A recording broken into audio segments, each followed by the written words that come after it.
Namaste to all. I am Randeep, Commissioner Health, Government of Karnataka. Globally, every 20 seconds, a limb is amputated due to diabetes. India alone accounts for more than 14 lakh such amputations per annum due to diabetes. 80% of these amputations can be prevented by timely podiatric interventions. Karnataka as a state has been in the forefront in management of diabetes and its complications. We have the highest registrations under the NCD across the country. We are also the first state in India to have a government diabetes hospital, namely the Karnataka Institute of Endocrinology Research, first in the country to have a podiatry department in a government setting, and we are proud of this. We are also leading in developing the diabetes registry across the country. On behalf of the Department of Health and Family Welfare Services, we are happy to partner now with the Indian Podiatry Association and Food Secure in their campaign, which is named as Safe Feet, Safe Ride, where they are going to take diabetic food screening and awareness to the towns and villages across Karnataka. Our initiative of creating awareness amongst the clinicians in this sector, in government hospitals, medical colleges, and screening of patients during their statewide RIDE campaign would have a huge impact. The campaign, led by Dr. Sanjay Sharma, a leading podiatric surgeon in the country, is aimed to create awareness about diabetic foot disease amongst the general population and also to educate the clinicians on early diagnosis and treatment. As a first step, they intend to ride across all the 31 districts of the state, stopping over prominent towns and villages over the next 15 days in the month of September 2022. We intend to reach out to more than 3 lakh population across 300 clinicians, 31 district level hospitals and medical colleges. The media reach would be close to 3 crore population. All the relevant stakeholders, including the government, industry and clinicians, are going to be reached out to. The reach is going to be to the villages and towns as explained before. The main goal being that we need to prevent ulcerations, amputations and mortality due to diabetic foot disease. So that remains the goal. I am happy that someone has come forward to kind of take this up. Happy to inaugurate this initiative, which is Safe Feet, Safe Ride, and we will provide all necessary support from the Department of Health and Family Welfare Services. I wish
all of you here today.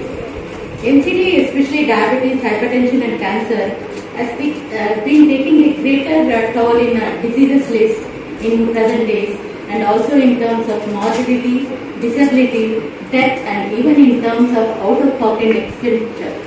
It's not uncommon to see the above diseases in each of our families. Just screening and treatment will not help bringing the control of the diseases. The awareness of what the end point of the disease has to be disseminated among the people in villages, towns and slums who give least preferences to their health. Project Safe Feet, Safe Thrive by Indian Podiatric Association Karnataka chapter and other like-minded organizations are aiming to reduce the amputation of legs in the diabetes as a result of neuropathy.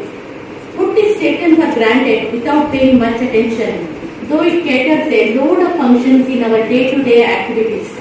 So, awareness regarding the diabetic group to preserve one's own productive life and in nation's productive life is a welcome note.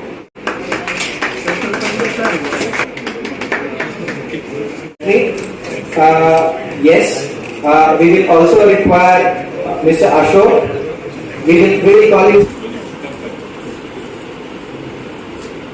Thank you.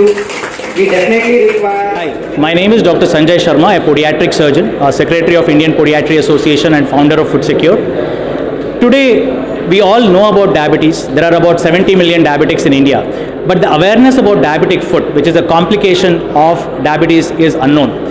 People kind of neglect their feet, and because of that there will be ulcers, and globally every 20 seconds there is an amputation that happens because of diabetes, and in India itself there are about 14 lakh amputations that happen every year. So we need to prevent this, and this is preventable. 80% of the diabetic foot conditions or amputations are preventable by podiatric interventions. So today we are launching a program called Safe Feet, Safe Ride, where we are going to go all across Karnataka, creating an awareness program in medical colleges, creating screening programs across district hospitals in Karnataka and the villages and towns that come across when we are riding across 31 districts. And it's going to be launched, it was launched today by the Health Commissioner, Department of Health and Family Services, and in the presence of the Director, Department of Health and Family Services, and is going to end in a mega event in September 2022.